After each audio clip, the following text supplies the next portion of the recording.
आज 41-42 दिन हो गया, वो जो दोनों अपराधी हैं वो बाहर घूम रहे हैं, पुलिस नाकाम है।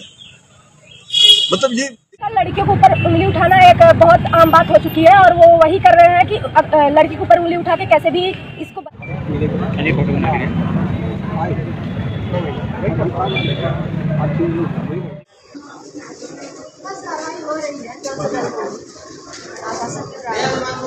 क्या कुछ बोले? आश्वासन मिल रहा है जल्द से जल्द कार्रवाई होगी, आपको जल्द से जल्द परिणाम दिखेगा। किस लिए मिलने गई थी? खास बात क्या थी आज? बात तो आप लोग को जल्दी पता चल जाएगी, बस कार्रवाई होगी ये निश्चित, कुछ न कुछ जल्द से जल्द पता आप लोग को चलेगा। क्या मांग कर रही हैं आप?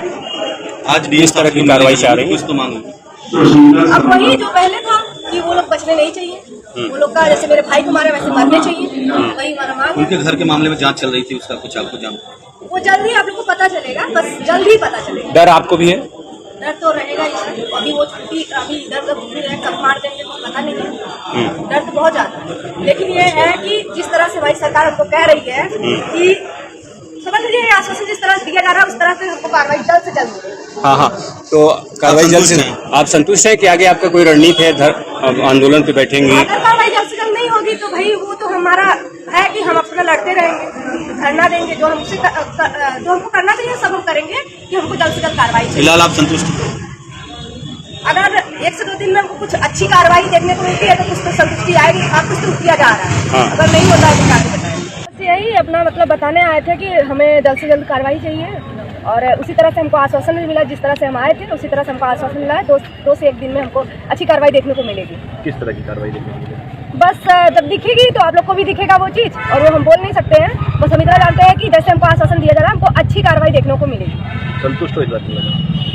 नहीं, संतुष्ट तब होंगे जब हमारे भाई के जो अपराधी हैं वो खत्म हो जाए, तभी, नहीं तो नहीं। अभी कैसे हम कह सकते? तो कार्रवाई किस तरह की देखने को मिल सकती है, क्योंकि अपराधी को अभी पकड़े नहीं गए हैं, तो किस तरह की कार्रवाई का इशारा कर रही है आप? समझ लीजिए कुछ तो किया जाएगा, जैसे कि हमको आश्वासन मिला उस तरह से कुछ ना कुछ किया ही जाएगा। नहीं, आपकी मांगे रही उनकी गिरफ्तारी, हाँ। काउंटर और दूसरा बुलडोजर कार्रवाई, तो क्या इसमें से रिलेटेड कुछ हो सकता है? बुलडोजर दोनों में कार्रवाई, से हो सकता है। दोनों नोटिस वगैरह डॉक्यूमेंट लेके भी गई थी, वो क्या? वो यही थोड़ा नोटिस वगैरह आया था, वही सब हम दिखाने गए थे कि सर आगे आए, अब तो कार्रवाई होनी चाहिए। तो बस कार्रवाई होगी, जल्द से जल्द होगी, एकदम निश्चित है। तहसीलदार की तरफ से नोटिस वगैरह दी गई है? हाँ, लगता है कि घर मिल जाएगा? अब सर ये हम नहीं क्लियर कर सकते, बस इतना जानते हैं 2 से 1 दिन में कार्रवाई होगी। ऐसा लग रहा है तो? हाँ, लग रहा है। और क्या कुछ कहा जिलाधिकारी ने, क्योंकि अभी तक इतना दिन हो गया, एक लंबा समय, अभी तक दो नामजद आरोपी वो फरार ही हैं, तो क्या कुछ कहा उन्होंने? देखिए वही बात है कि अभी भी वही कहा जा रहा है कि मतलब वो कहाँ जहाँ पे भी हैं, मतलब ऐसा सुराग नहीं मिल पा रहा है कि वो कुछ सुराग दे कि हम लोग उनको पकड़े, ऐसा कुछ अभी नहीं मिल रहा है। वो भाग ही रहे हैं, कहाँ पे है कुछ पता नहीं है। लेकिन कार्रवाई ये कह रहे हैं कि ये निश्चित है, वो थोड़ा सा हमको कुछ भी हिंट मिलता है, अभी भी उसी पे सब लगे हुए हैं, कुछ भी निश्चित है, कुछ भी मिले वो पकड़े जाएंगे निश्चित। अगर कार्रवाई नहीं तो अगली क्या रणनीति है आपकी कदम? 18 तारीख से धरना, फिर से हमारा वो आंदोलन चालू होगा और हम चाहते हैं उससे पहले हमको पूरी कार्रवाई मिल जाए। अच्छा, जिस तरह से प्रदीप बिंद के अधिवक्ता जो है उन्होंने जिस तरह से बयान दिया था एक लेकर के आजाद को और आपके को लेकर के, इसको कैसे देखती हो? क्या लगता है ऐसा कुछ हुआ था जिस तरह से वो कह रहे थे कि नहीं लेकर के बारे में? देखिए आजकल लड़कियों के ऊपर उंगली उठाना एक बहुत आम बात हो चुकी है और वो वही कर रहे हैं कि लड़की के ऊपर उंगली उठा के कैसे भी इसको बचाया जाए, तो उसको हम ना ही लें तो ठीक है। हम बस यही चाहते हैं कि जैसे उन्होंने उंगली उठाया, ये हमारा केस जैसे ही समाप्त होता है हम उनके ऊपर मानहानि का केस करेंगे, ऐसे कैसे वो बोल रही है, क्योंकि एक प्रूफ होना चाहिए। एक लड़की के ऊपर उंगली उठाएगी, लेकिन आजकल कोई ऐसा नहीं सोचता है कि लड़की के ऊपर उंगली उठा रहे हैं क्या है। आजकल कहीं भी जब बड़े बड़े लोगों के ऊपर उंगली उठ जा रही है, उनके घर की बेटियों के ऊपर उठ जा रही है, तो हम तो आम आदमी हैं। आपने प्रेस कॉन्फ्रेंस की थी, उस दौरान आपको ये बता रही थी डर भी आपको है, क्योंकि सर अगर वो पकड़े नहीं जा रहे तो सोच लीजिए हमारे अभी इसी बीच में कोई भी हमको मार सकता है, लेकिन हमें कार्रवाई करने के लिए बाहर तो निकलना पड़ेगा, बात तो करनी पड़ेगी, बिना बात के कुछ होगा नहीं। अब ये समझ लीजिए अपने जान से खेल के हमको जो करना है वो तो करेंगे, कभी भी हमें कोई भी कुछ भी हो सकता है। तो इसका मतलब ये समझ लीजिए हम यही जानते हैं कि सरकार हमको इंसाफ दे दे जल्द से जल्द, हम यही चाहते हैं। डीएम साहब ने क्या कहा? आश्वासन मिला है कि जल्द से जल्द बड़ी कार्रवाई होगी और हम लोग उसी प्रयास में है कि जल्द से जल्द वो पकड़े जाए, जल्द से जल्द उनके ऊपर कार्रवाई हो। जिस तरह से तहसील प्रशासन द्वारा नोटिस भी दी गई, इससे लगता है कि हाँ प्रशासन आपका साथ दे रहा है, कार्रवाई आपको?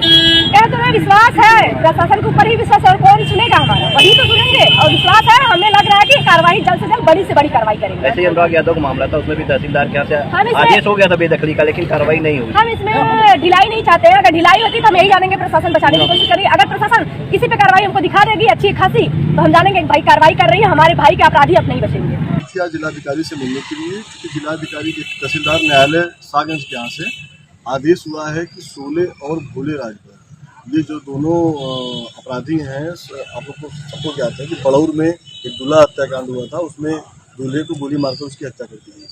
उसमें जो मुख्य आरोपी हैं सोले राजभर और भोले राजभर और प्रदीप बिंद और रवि यादव का एनकाउंटर हो गया है। तो भोले और प्रदीप अभी जो है वो बाहर है, मतलब फरार है, पुलिस उन तक नहीं पहुँच पाई। जिलाधिकारी से मिलने आई थी और एक आदेश तहसीलदार सागंज का लेके आई थी, जिसमें ये साफ तौर से लिखा है कि सोले और भोले राजभर ने सरकारी जमीन पर अतिक्रमण किया हुआ है और तहसीलदार सागंज ने उसको बेदखली का आदेश किया हुआ है। तो मिलने आई थी, उन्होंने कहा कि जल्द ही जो आपका आदेश है उसका अनुपालन करें। जिलाधिकारी ने उनको आश्वासन दिया है कि हाँ निश्चित रूप से अनुपालन होगा। तो उसने एक बात और भी कहा कि क्या अनुराग यादव की तरह भी इस मामले को भी तो लटका नहीं दिया जाएगा, लेकिन जो जिलाधिकारी हैं उन्होंने आश्वासन दिया है तो निश्चित रूप से जब आदेश हुआ है तो इसका अनुपालन हम कराएंगे। तो आश्वस्त होकर वो सब यहाँ से भी गए। सचिव जी, क्या कुछ जानकारी ये मिल पाई है कि जो जमीन बंजर बताई जो खाली करने का आदेश हुआ बेदखली का, क्या उस पर मकान निर्माण है या कुछ और भी निर्माण है, ऐसा कोई जानकारी मिली है? आदेश जो आदेश इसमें लिखा हुआ है, ग्राम सैफपुर उपजप्तापुर परगना अंगुली तहसील सागंज जिला जौनपुर अराजी नंबर 434 में 2.85 हेक्टेयर में से 42 हेक्टेयर बंजर खाते की भूमि से प्रतिवादी सोले पुत्र जियाउल निवासी सैफपुर उर्फ जप्तापुर परगना अंगुली तहसील सागंज जिला जौनपुर को तत्कालीन प्रभाव से बेदखल किया जाता है।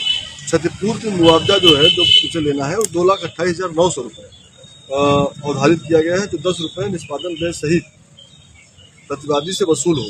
प्रतिवादी के विरुद्ध नोटिस आरसी प्रपत्र 21 जारी हो व बेदखली व वसूली पत्रावली दाखिल दफ्तर हो। ये तो सोले राजभर का।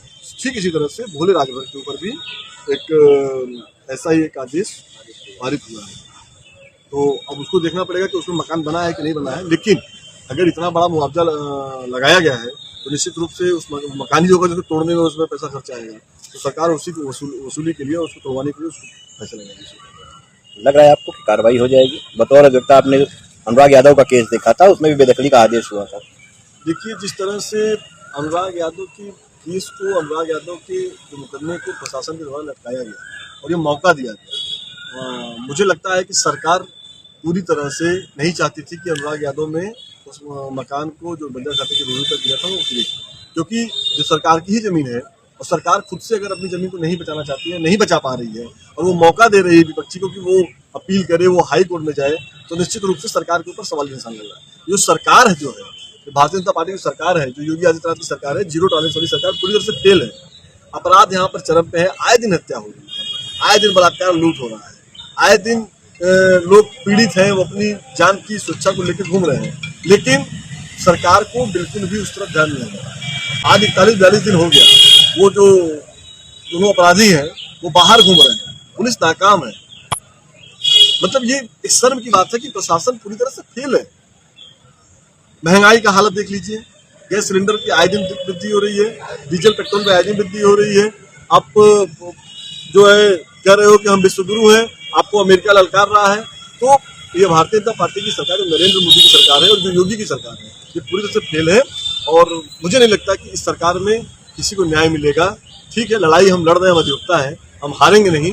हम अपने आप को मजबूत करके, अपने जोश को और हाई करके हम मजबूती के साथ पीड़ितों को न्याय दिलाने के लिए खड़े रहेंगे, चाहे हम वो कचहरी में करें, चाहे वो हम कांग्रेस पार्टी के नेता के हैसियत से करें। हम निश्चित रूप से मजबूती के साथ पीड़ितों के साथ खड़े हैं, हमारी पार्टी खड़ी है और हम सब लोग जितने भी हमारे पीड़ित लोग हैं उनके न्याय के लिए हमेशा लड़ते हैं। यहाँ पे भी जो आरोपी हैं भोले सोले सत्ता के करीबी बताए जा रहे हैं। बताया था ना, मेरे वीडियो में आप लोगों ने देखा होगा, मैंने दिखाया था कि गिरीश मंत्री के साथ भी उसकी फोटो है, जो वर्तमान जिला अध्यक्ष। मैं आपके लिए और बराबर हूँ, जब मैं देखा कि वर्तमान जो जिला अध्यक्ष पूरी भारतीय जनता पार्टी पीछे जो बैनर लगाई हुई थी, नरेंद्र मोदी का बैनर लगाई हुई और पढ़ क्या रही है, हनुमान चालीसा।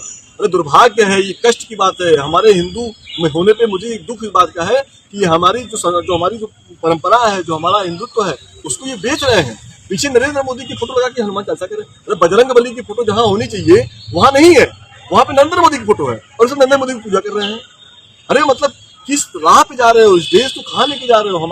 हमारी आस्था के साथ खिलवाड़ क्यों कर रहे हो नरेंद्र मोदी और भारतीय जनता पार्टी के लोगों? जो तुम भगवान को अपने जो है किए कर्मों के पीछे उन पर्दा पे टांग रहेगा और आप कह रहे हो कि हम आस्था का हमारा विषय है। अरे आस्था का विषय बजरंग बली के साथ है, श्री राम जी के साथ है, भोलेनाथ के साथ है कि नरेंद्र मोदी के साथ है? ये भगवान है? जिलाधिकारी ने आश्वासन दिया है, और क्या लगता है? सुनिए, जितना जो अपराधी है ना, वो भारतीय जनता पार्टी के जिलाध्यक्ष के साथ की फोटो है, वो रमेश सिंह विधायक के साथ की फोटो है, गिरीश चंद्र यादव के साथ की फोटो है, और वो भूपेंद्र चौधरी जो प्रदेश अध्यक्ष उसके साथ फोटो है।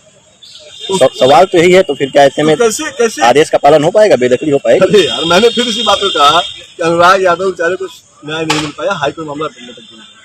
इसका भी यही हाल होगा। हाँ, अनुराग को भी न्याय मिलेगा और इसको भी न्याय मिलेगा। सरकार जाने वाली है, कांग्रेस की गठबंधन की सरकार आने वाली है, और हमारी सरकार आएगी तो निश्चित रूप से जो अपराधी घूम रहे हैं ना, ये बिल में घुस जाएंगे और इनका भी सपना साफ हो जाएगा। आप देख लीजिए, हमारी सरकार आने दीजिए, 6 महीने का इंतजार करिए।